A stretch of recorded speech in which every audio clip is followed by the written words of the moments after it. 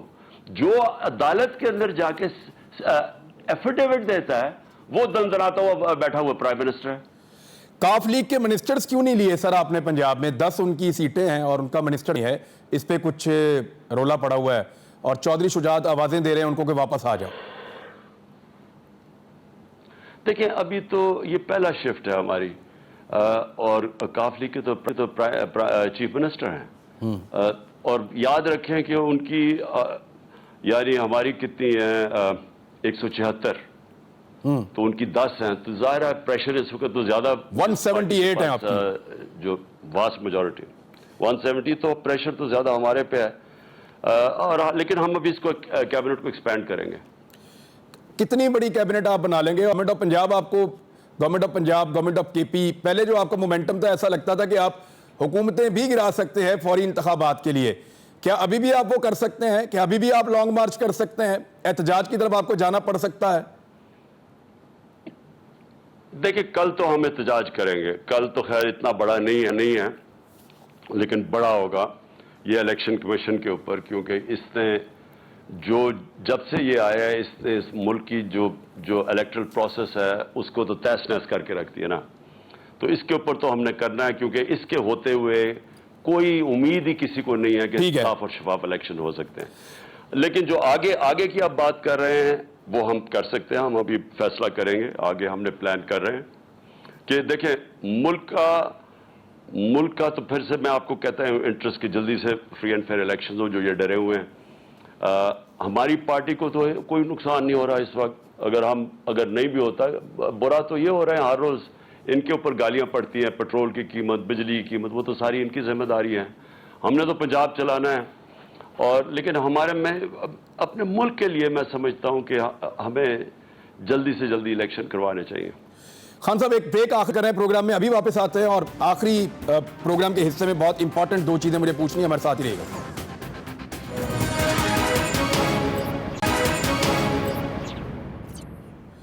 Welcome back ناظرین، پاکستان تحریک انصاف کے chairman Imran Khan صاحب سے ہم بات کر رہے ہیں، سابق وزیر اعظم پاکستان۔ عمران خان صاحب 11 نشستوں پہ ضمنی انتخابات وہ کہہ رہے ہیں، پھر اس میں 9 پہ تو الیکشن ہوگا، پھر وہ کہہ رہے ہیں کہ 4 اور فارغ کرنے والے ہیں آپ کے MNAs۔ آپ ان انتخابات میں حصہ لینے کا سوچ رہے ہیں یا آپ کو لگتا ہے اس سے پہلے ہی عام انتخابات کی اناؤنسمنٹ ہو جائے گی؟ دیکھیں عمران، ہم تو اس میں پورا حصہ لیں گے، انتخابات میں باہر تو نہیں ہوں گے، لیکن میں تو یہی سوچ رہا ہوں کہ یہ جو حکومت ہے اور یہ جو الیکشن کمیشن، کیونکہ ہم مل کے گیم کھیل رہے ہیں نا، یعنی یہ کرنے کی کیا کوشش کر رہے ہیں کہ استعفے تو سب نے دیے ہوئے ہیں، ساروں کے اوپر الیکشن کروا دیں، اس سے ڈرے ہوئے ہیں، اور یہ تھوڑے تھوڑے کر کے کر رہے ہیں تاکہ یہ مینج ہو سکے۔ یہ ان کی کوشش یہ ہے کہ یہ الیکشنز مینج ہو سکیں گے تھوڑے تھوڑے، کیونکہ ان کے اوپر وہی زور لگائیں گے جو ابھی انہوں نے ہمارے ساتھ کیا ہے، ہر حربہ استعمال کیا انہوں نے ان کو الیکشنز جتانے کا نون لیگ کو، تو وہ اس لیے چن کے سیٹس کر رہے ہیں، پلاننگ کر کے کر رہے ہیں۔ لیکن میرا پھر سے سوال ہے کہ یہ کیا یہ ملک کی اس میں بہتری ہے کیا آپ یہ تھوڑے تھوڑے الیکشنز کروائیں گے تو کیا پولیٹیکل سٹیبلٹی آ جائے گی ملک میں؟ اس سے تو اور ملک ڈی اسٹیبلائز ہوگا. ہر الیکشن میں جب آپ 10 کروائیں گے پھر شروع ہو جائے گا. تو کیا یہ ملک کی بہتری ہے؟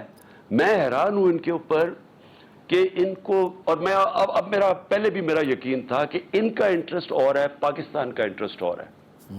میں ہمیشہ سمجھتا تھا کہ یہ جو لوگ جو کرپٹ لوگ جن کو سازش کے تحت اوپر بٹھایا گیا، جن کے کرپشن کے کیسز رائپ تھے، جن کو اب سزائیں ملنی چاہیے تھی، سازش کے تحت ان کو ہمارے اوپر بٹھا دیا ہے.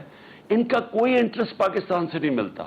پیسے ان کے زیادہ باہر پڑے ہیں، زیادہ تر ان کی دولت باہر ہے. یہاں جو آپ دیکھتے ہیں یہاں بھی اربوں پتی ہے، کم دولت ہے یہاں. یہ صرف اور صرف ان کا انٹرسٹ یہ ہے کہ اب ہم نے یہ پیسہ بچانا کیسے ہے. پہلے چوری کیسے کیا تھا، اب بچانا کیسے ہے. اس کے لیے یہ ملک کو قربان کرنے کے لیے تیار ہے. ہر چیز یہ جو کر رہے ہیں، آپ تھوڑے پیسفل الیکشن کروائیں گے، اور یہ جو الیکشن کمیشن ہے اس کو کوئی شرم نہیں ہے، پورا مل کے ان کے ساتھ چن کر کے حلقوں پہ کروا رہا ہے. اس سے کیا ہوگا؟ ملک میں انسٹیبلٹی اور بڑھے گی. اس سے ملک تو ٹھیک نہیں ہونے لگا. اور ان کو کسی کو فکر نہیں ہے، نہ الیکشن کمیشن کو، نہ اس کو، ان کو کوئی فکر نہیں ہے ملک کی. مجھے صرف ایک ہے کہ کیا وہ لوگ جن کے پاس اختیارات ہیں اور پاور ہے، نیوٹرلز کے پاس، کیا ان کو نہیں نظر آ رہا کہ ملک کے ساتھ کیا ہو رہا ہے؟ ٹھیک ہے خان صاحب، یہ قومی اسمبلی میں آپ کی واپسی ہو سکتی، ممکن ہے کہ کسی کنڈیشن میں آپ واپس چلے جائیں؟ کیوں واپس جائیں گے؟ جب ہمیں پتہ ہے کہ ایک سازش کے تحت یہ ہمارے اوپر مسلط کیے گئے ہیں، ہم جس وقت نیشنل اسمبلی میں جائیں گے تو ہم اس سازش کی تائید کر دیں گے، ہم اس کو ایکسیپٹ کر جائیں گے. ٹھیک ہے. ہم کسی صورت اسمبلی میں نہیں جائیں گے. صرف اگر یہ ڈیٹ دے الیکشن کی، اسمبلیز کب ڈیزالو کی جائیں گی، اس کے بعد ہم بات چیت کرنے کے لیے تیار ہیں. آپ کی حکومت کو رجیم چینج آپریشن کے نتیجے میں گرایا گیا تھا، اور اس کے کچھ بیرونی اور اندرونی دونوں طرح کے سہولت کار موجود تھے. بہت سارے ایسے محرکات تھے جن کا آپ کو پتہ ہے. خان صاحب، جو بیرونی سازش کی گئی تھی تو لازمی طور پر بیرونی طاقتوں نے ایک نئی حکومت اگر پاکستان میں بنائی ہے رجیم چینج کے نتیجے میں، تو انہوں نے کچھ تو ان سے حاصل کیا ہوگا، کچھ آپ سے ڈیمانڈ رہی ہوگی جو آپ نہیں مان رہے تھے اور ان سے ان کو منوانی ہے. آپ کو کچھ ابھی تک سمجھ آئی ہے کہ کچھ انہوں نے منوا لیا، کوئی بات ان کی چل گئی، یا وہ جو آپ نہیں مان رہے تھے وہ رجیم چینج کے بعد ہو گیا؟ سب سے پہلی چیز تو روس سے جو ہم نے معاہدے کرنے کی شروع کر دیے تھے کرنے، تیل کے اوپر، گندم کے اوپر اور گیس کے اوپر، وہ سارا رک گیا ہے. ہندوستان 40% کم قیمت پہ روس سے تیل امپورٹ کر رہی ہے، 40% کم. اور پاکستان، انہوں نے ایک پہلے سٹیٹمنٹ دیجیے کہ روس ہمارے ساتھ آگے بات کرے، تو ان کو تو کوئی انٹرسٹ تھا ہی نہیں، کیونکہ ڈرے ہوئے ہیں امریکنوں سے. تو پہلی تو وہ بات ہوگی، کیونکہ امریکہ پریشر ڈالنا چاہتا ہے روس کے اوپر. میرا یہ خیال تھا کہ ہماری جنگ ہے ہی نہیں. ٹھیک ہے. ہمیں اپنے لوگوں کا دھیان رکھنا چاہیے، جس طرح ہندوستان کر رہی ہے. ہمیں ہمارا 10 کروڑ لوگ یا غربت کی لکیر کے اوپر ہے یا نیچے ہے، ہماری پرائیورٹی وہ ہے. ہندوستان نے امریکہ کو یہ کہا، ان کا اسٹریٹجک ایلائی ہوتے ہوئے اس نے کہا کہ ہمیں سب سے پہلے اپنے لوگوں کا خیال رکھنا ہے. تو وہ تو منگوا رہا ہے ان سے تیل. تو ایک تو وہ ہو گیا. دوسرا، مجھے اب پتہ نہیں کہ پاکستان کے اوپر سے یہ جو ڈرون اٹیک ہوا ہے افغانستان میں، پتہ نہیں یہ پاکستان کے اوپر سے ہوا یا نہیں ہوا. لیکن میں آپ کو ایک بات بتا دوں کہ یہ ہمیں سمجھ جانا چاہیے کہ یہ پہلی دفعہ جب سے یہ رجیم چینج ہوئی ہے، چاہے آپ اس حکومت کو، طالبان کو پسند کریں یا نہ کریں، لیکن یہ کم از کم پاکستان کے خلاف حکومت نہیں ہے طالبان کی. جبکہ جو پچھلی حکومتیں تھیں، غنی حکومت، وہ سارا وقت ہمیں ذمہ دار ٹھہراتی تھی افغانستان میں. جب وہ فیل ہو رہے تھے افغانستان میں تو پاکستان کے اوپر ساری انگلیاں اٹھاتی تھی. انہوں نے ہماری بڑی بدنامی کی، اور وہ ہندوستان کے بڑا قریب تھے. یہ جو حکومت ہے، یہ وہ حکومت ہے کہ جو ہمارے زیادہ پرو ہے بنسبت ہندوستان کے. اور اس لیے ہمیں کوئی ایسی چیز نہیں کرنی چاہیے جس سے ہمارے تعلقات ان سے خراب ہو جائیں. اب اگر ہم ان کو اسپیس دیتے ہیں اور وہ ہمارے اوپر سے جا کے امریکہ اگر وہ ڈرون اٹیک کرتا ہے افغانستان میں، تو ہمارے تعلقات ان سے خراب ہوں گے. اس کے پھر اثرات آئیں گے سارے ہمارے قبائلی علاقے کے اندر. کیا ہمارے ملک کے جو موجودہ حالات ہیں, کیا ہم چاہتے ہیں کہ ہم کسی کی اور جنگ میں شامل ہو جائیں؟ دیکھیں, ہم نے پہلے امریکہ کا ساتھ دیا سوویت یونین کے اگینسٹ افغانستان میں. وہ جب چلے گئے تو آپ کو پتا کہ پاکستان میں 50 لاکھ ریفیوجیز آ گئے, کلیشنکوفز آ گئی, سیکٹیرین ملٹرزم آ گئی. آپ کو پتا ہے کہ اس کا سارا بوجھ پاکستان نے اٹھایا, ہمیں چھوڑ کے چلے گئے. دوسری دفعہ ہم نے ان کا ساتھ دیا, 80,000 پاکستانی مارے گئے. ہم نے ساتھ کدھر دیا, وہاں 2,500 امریکی مارے گئے ہوں گے ٹوئن ٹاورز میں, نیو یارک میں. ان کا ساتھ دیتے دیتے 80,000 اپنے لوگ مروا لیے, 35 لاکھ لوگوں کی نقل مکانی, 400 ڈرون اٹیکس کروا دیے, اور اس کے بعد برا بھلا بھی ہمیں کہا گیا.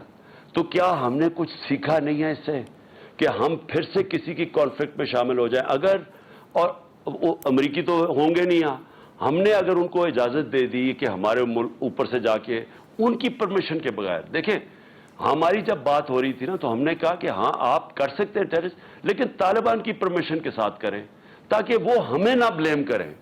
اگر ہم ان کو اجازت دے دیں اور وہ طالبان ادھر جس طرح انہوں نے اس کی مذمت کی ہے اور وہ ہمیں بلیم کرنا شروع کر دیں, ہمارے تعلقات خراب ہو سکتے ہیں. تھوڑی دیر ہمیشہ فائدہ ہوتا ہے. سوویت یونین جب ہم نے ان کی مدد کی سوویت یونین کے خلاف افغانستان میں امریکنوں کی, تھوڑی دیر فائدہ ہوا. جب دوسری دفعہ ہم نے مشرف کے دور میں مدد کی, تھوڑی دیر فائدہ ہوا, لیکن آخر میں نقصان زیادہ ہوا. تو ہم ابھی بھی سوچ لیں کہ ہاں شاید IMF سے پیسے بھی مل جائیں گے, تھوڑا روپیہ بھی مضبوط ہو جائے گا, لیکن کیا یہ پاکستان کے لانگ ٹرم انٹرسٹ میں ہے؟ جی عمران خان صاحب, آخری سوال میرا آپ سے یہ ہے کہ کیا اس سال پاکستان میں عام انتخابات ہو جائیں گے 2022 میں؟ عمران, پاکستان کے لیے, اپنے ملک کی بہتری کے لیے, اپنے ملک کے فیوچر کے لیے, اسٹیبلٹی کے لیے, معیشت کو بہتر کرنے کے لیے, کیونکہ معیشت بہتر تب ہوگی جب آپ کی پولیٹیکل اسٹیبلٹی آئے گی, اس کے لیے میں سمجھتا ہوں کہ بڑی فوری طور پہ ہونا چاہیے. لیکن جو میں یہ دیکھ رہا ہوں اس وقت, یہ جو حکومت ہے, مجھے اس وقت ان کی حرکت سے نہیں لگ رہا کہ یہ چاہتے ہیں الیکشنز. نہیں, آپ بھی تو ہیں نا سر یہاں پہ, پبلک پریشر بھی ہے, لانگ مارچ بھی ہو سکتا ہے. کیا اکتوبر نومبر کی جو خبریں آتی ہیں وہ ان میں کوئی صداقت ہے یا بس صرف ہوا میں آتی ہیں؟ دیکھیں عمران, ہم دیکھ رہے ہیں, ہم ایک پولیٹیکل پارٹی ہے, ہمارے پاس اللہ کے کرم سے سب سے زیادہ اس وقت اسٹریٹ پاور ہے. ہم دیکھ رہے ہیں کہ ملک کی, یہ اگر اسی طرح یہ ملک نیچے جا رہا ہے اور یہ اپنی چوری بچانے کے لیے اور الیکشن سے ڈر کے یہ اس طرح کی حرکتیں کریں گے جس طرح انہوں نے ایک فکس میچ کھیلا ہے الیکشن کمیشن کے ساتھ مل کے, اگر یہ یہی کریں گے تو اینڈ میں پھر ہم سڑکوں پہ آئیں گے اور کیا کریں گے. ہمارا پرامن احتجاج کرنا ہمارا رائٹ ہے. اور آپ یہ یاد رکھ لیں کہ اس وقت دنیا یہ پریڈکٹ کر رہی ہے, آپ باہر کے جو اکانومی کے اوپر تجزیہ کرتے ہیں بڑی بڑی میگزینز یا یہ جو کریڈٹ ریٹنگز ہیں ساری, وہ ساری اس وقت پاکستان کی نیچے جا رہی ہیں, اور وہ سارے دیکھ رہے ہیں کہ چوتھے نمبر پہ دنیا میں پاکستان آ گیا جو ملک ڈیفالٹ کرنے جا رہا ہے, دیوالیہ نکلنے جا رہا ہے. تو اگر اسی طرح یہ کچھ کریں گے بھی نہیں اور ملک بھی نیچے جا رہا ہے تو پھر ہم ایک پولیٹیکل پارٹی عوام کے پاس نکلے گی. ٹھیک, تھینک یو ویری مچ سر, بہت شکریہ. عمران خان صاحب ہمارے ساتھ بات کر رہے تھے, پاکستان تحریک انصاف کے چیئرمین. ناظرین اب تک کے لیے اتنا ہی, اپنا خیال رکھیے گا, اگلے ہفتے ملاقات ہوتی ہے. اللہ حافظ.